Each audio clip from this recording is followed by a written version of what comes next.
नमस्ते बच्चों। हम पाठ एक सूरदास के पद पढ़ रहे थे। 2 पदों का हम अर्थ कर चुके हैं। आगे हम पढ़ेंगे। हमारे हर हारिल की लकड़ी, मन क्रम वचन नंद नंदन उर, यह दृढ़ कर पकड़ी। जागत सोवत स्वप्न दिवस निसी, काहना जकरी। सुनत जोग लागत है ऐसो, त्यों करऊ ककरी। सू तो व्याध हमको ले आए, देखी सुनी न करी। ये तो सुर तीनई ले सौंपो, जिनके मन चकरी। कठिन शब्दार्थ देखते हैं।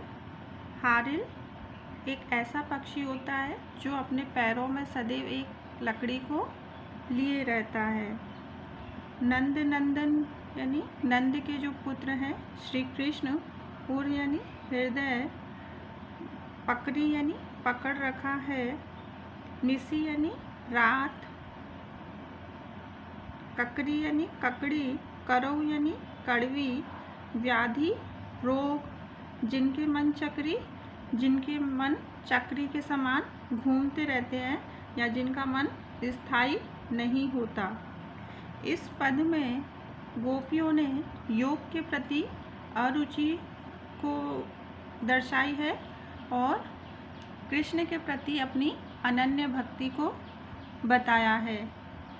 हमारे हर हारिल की लकड़ी, गोपियाँ उद्धव को संबोधित करती हुई कहती हैं कि श्री कृष्ण हमारे लिए हारिल पक्षी की लकड़ी की तरह है, जिन्हें हम छोड़ नहीं सकते।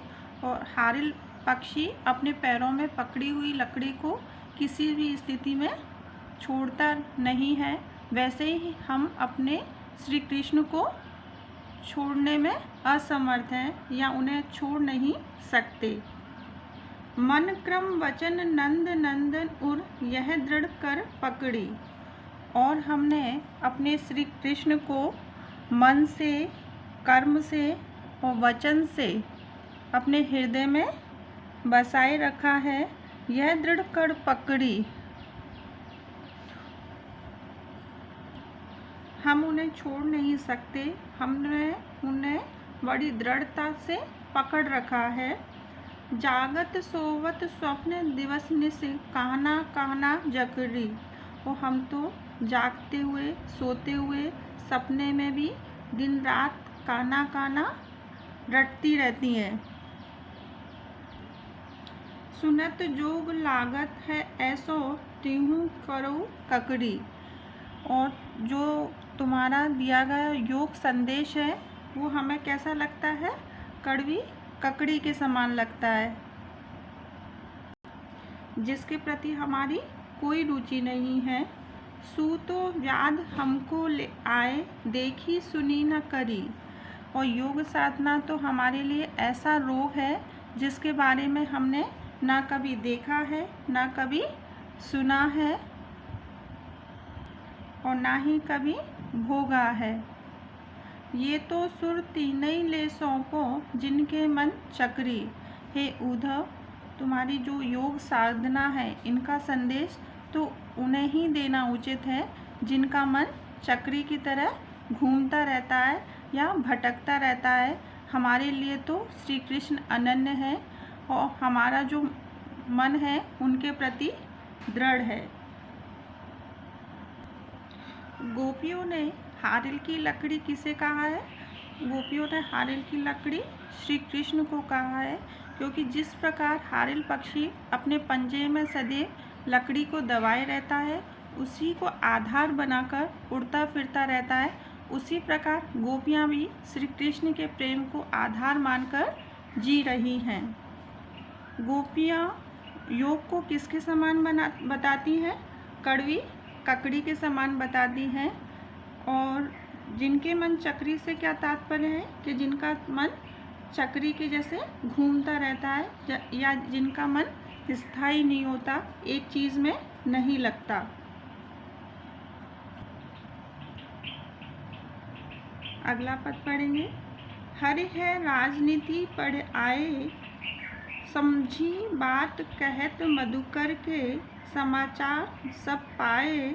एक अति चतुर होते ही पहले ही, अब गुरु ग्रंथ पढ़ाए। बड़ी बुद्धि जान जो उनकी, जोग संदेश पठाए। उद्धव भले लोग आगे के, पर हित डोलत धाये। अब अपने मन फेर पाइए, चलत जू हूते चुराए। ते क्यों अनिति करे आपुन, जे और अनिति छुड़ाए। राज धर्म तो यह सुर, जो प्रजा न जाहे सताए। मधुकर का क्या अर्थ है? भौरा। और यहाँ पर किसको संबोधित किया गया है? उद्धव को।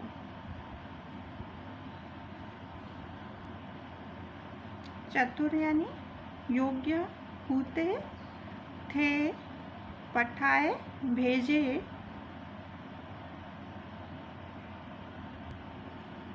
परहित यानी दूसरों की भलाई के लिए। डोलत धाये यानी घूमते फिरते हैं।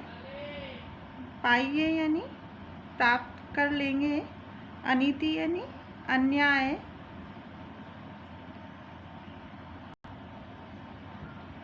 गोपियाँ उद्धव से कहती हैं कि हे भ्रमर रूप उद्धव, अब तो श्री कृष्ण ने राजनीति पढ़ ली है। ऐसा क्यों कहा है?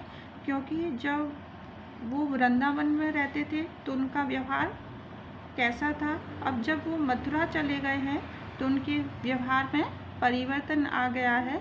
अब पहले जैसा उनका व्यवहार नहीं रहा है, इसीलिए तो उन्होंने योग का संदेश देने के लिए उद्धव को भेजा है।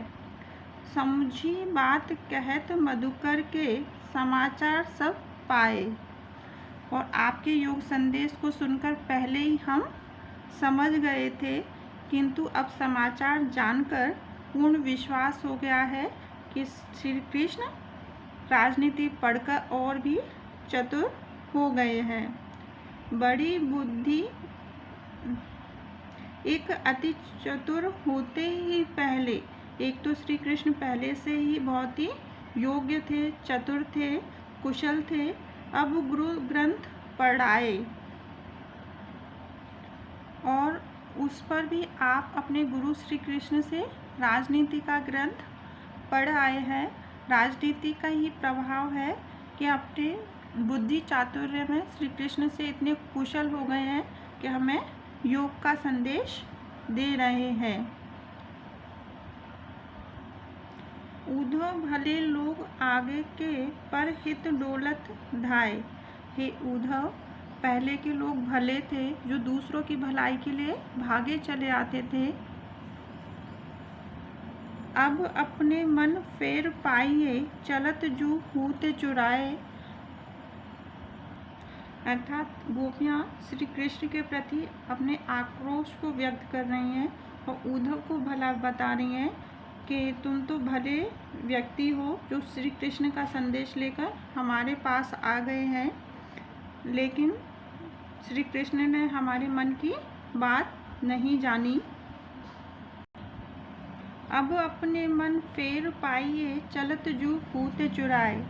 इतना सब जान लेने पर भी हम इतनी आशा करती हैं कि जो श्री कृष्ण थे, हमारे मन को जो श्री कृष्ण ने जाते हुए चुरा लिया था, अब हमें वो पुनः प्राप्त करना चाहते हैं।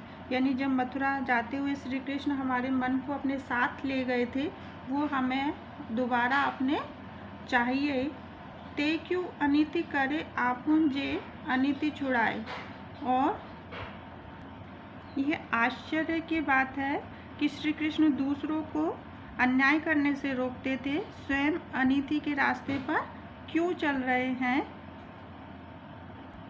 वे प्रेम के संदेश के स्थान पर योग का संदेश भेजकर हमारे ऊपर क्यों अन्याय कर रहे हैं।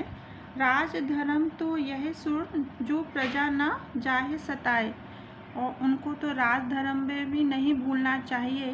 राज धर्म के अनुसार प्रजा को न सताकर उनकी भलाई का ध्यान रखना ही राजा का कर्तव्य है। गोपियों के अनुसार सच्चा राजधर्म क्या है? जो हर स्थिति में अपनी प्रजा के हित के लिए कार्य करे, अपनी प्रजा के कष्टों का निवारण करे, वही क्या है? राजधर्म है।